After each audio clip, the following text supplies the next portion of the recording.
So for this episode, things are going to be a bit different. I decided to focus this episode on talking about Flash as a piece of software. Flash has been around for a while, and I've talked a lot about Flash creators, but equally important and interesting is the story of how Flash came to be. So I'm not going to waste any time getting into this one because there's a lot to cover.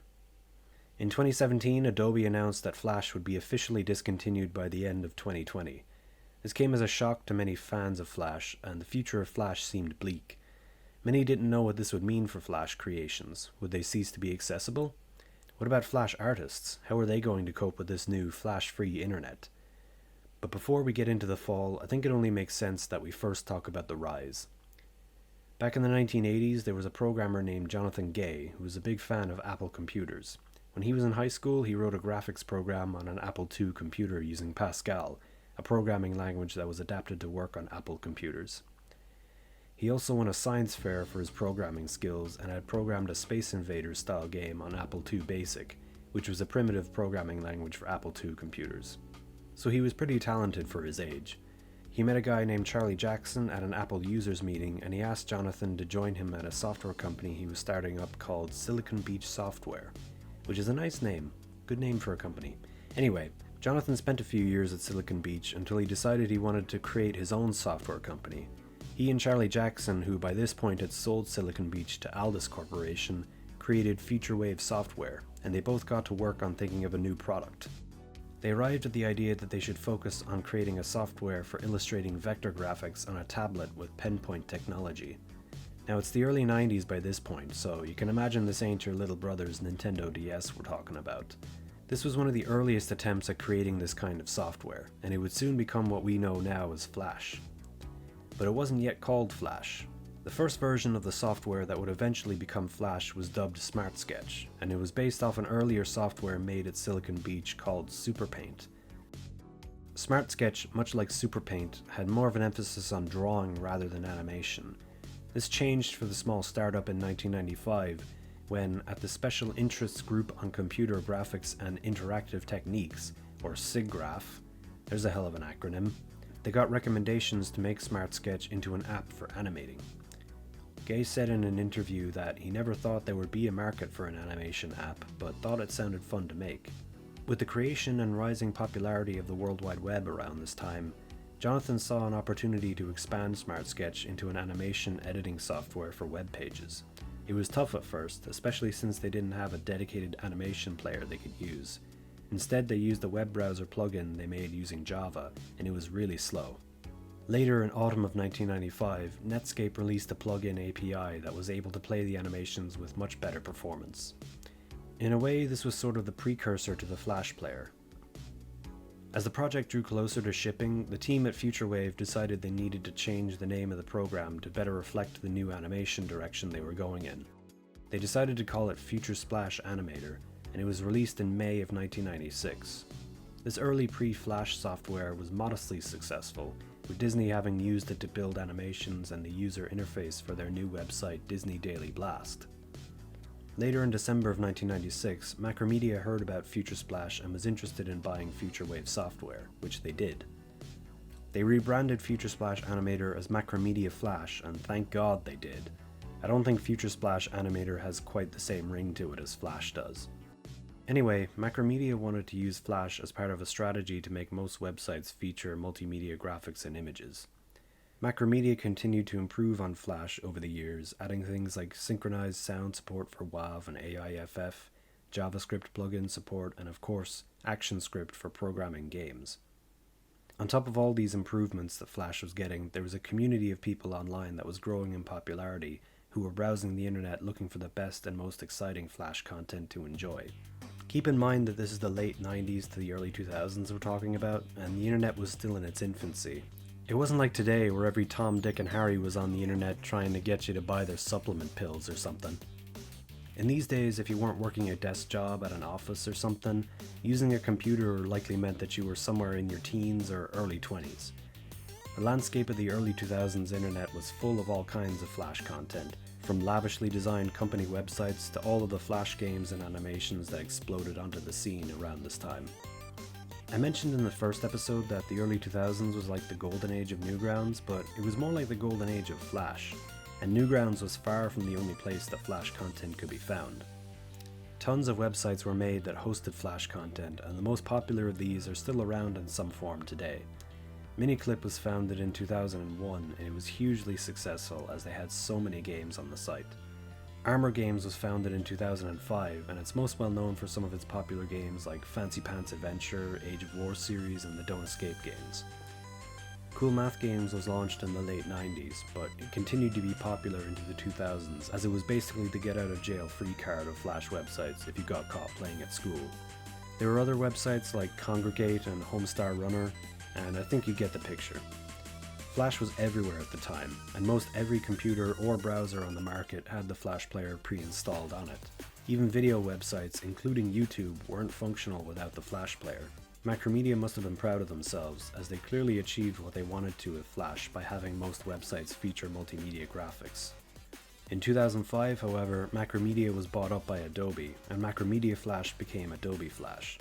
It's worth noting that back in 1996, Futurewave tried to sell Future Splash Animator to Adobe, but they turned it down, and now Adobe had ownership of it 9 years later. Funny how that worked out. Adobe continued releasing new versions of Flash with new improvements and features, and this carries us all the way to the 2010s. The final version of Flash was released in 2015, though this was already years after Flash had started to fall out of favor among the software industry. Just 2 years later, Adobe would announce that Flash would be discontinued by the end of 2020, and browsers would no longer allow the Flash plugin to run. Before we get ahead of ourselves though, it's important to understand why Adobe felt the need to shut down Flash, and why Flash even fell out of favor in the first place. To understand this, we need to go back to 2007. You see, there was this guy who was a big deal in the tech industry. You may not have heard of him, Steve Jobs. When he unveiled the iPhone at Macworld in 2007, he said it would not include support for the Flash player.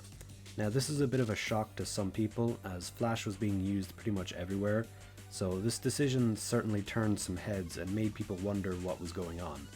Jobs would later release a public letter in 2010 where he outlined all his grievances with Flash and all the reasons he didn't want it running on Apple computers. When did you first start suspecting that Flash wasn't going to be around for long? So there was, I guess the big thing was the Steve Jobs letter. You know, some people debate whether that had a big impact on Flash, but I do think that did have like a big impact, even though I think it was inevitable that it was going that way. I feel like the Steve Jobs letter is what discouraged a lot of people from making Flash. It made Flash suddenly like not cool, not the path forward. Because in the early years, Flash was like cutting edge. It was, you know, if you were making Flash, you were doing this bleeding edge stuff, making these web games, and it felt cool and it felt like you were on like the edge of technology. But when the iPhone came out and they were like, we're not going to support Flash, and you know, all the complaints about Flash being a closed platform, in when the alternative was like the open web, you know, HTML5 games, it just sort of felt that it was the moment where like Flash no longer was the future anymore, and that took a lot of the wind out of the sails. There was a part in the Steve Jobs biography where he had a grudge against Adobe because when he came back to Apple, he reached out to Adobe to bring the Adobe, like, you know, Photoshop and everything to the Mac, and Adobe didn't immediately do that, and he felt like I think the quote was like, I needed them and they effed me. So he always held a grudge against them for that, and I think that also played into like he probably took some pleasure in, you know, torpedoing Flash. But also with the App Store, you know, if the iPhone was running like quality web games, there'd be less incentive to get games from the App Store. So I think the App Store benefited from not having as much competition in the browser. Instead of Flash, Apple opted to use the H.264 format for running videos, and along with the new emerging market of mobile games, Flash as a whole started to fade in influence and popularity. Some Flash websites like Miniclip started to shift their focus away from making desktop Flash games and instead started making mobile games to adapt to the changing market. They went on to make a few mobile ports of their popular games, like their 8-ball pool game. Many other Flash devs would switch from desktop to mobile game development, and many of the early mobile games of the late 2000s and early 2010s were created by people who previously developed Flash games. Along with the appeal of Flash fading, there were new technologies being developed that could do what Flash did but better, and without the security risks that Flash was known for. The way that Flash worked, it needed to have a lot of permissions and access on your computer, and this made it easy for bad actors to hack into the program and gain access to your computer through it. At least that's how I understand it with my caveman analog brain. I'm not really knowledgeable on technology all that much, so feel free to call me a dumbass if you like. There was always like security risks with Flash though, that was kind of like a notorious thing that it was Yeah. wasn't it? And it's interesting because on Newgrounds we never really experienced I never knock on wood, I never got like malware from a Flash file. Like I think a lot of things is people would follow links and do other things to get malware, but they would blame Flash because it would be like a Flash banner ad or whatever. So I think a lot of the people that think Flash was causing problems were actually getting them other ways. But at the same time, Flash did have security problems that would get people would find a security flaw, would get patched. I just don't know if it was as big of a problem as people talk about it being, in terms of what the repercussions were. Anyway, the newer formats like HTML5 and MP4 weren't prone to these risks, and the influence of Jobs' open letter made it so that Adobe had to cut their losses and phase out Flash altogether.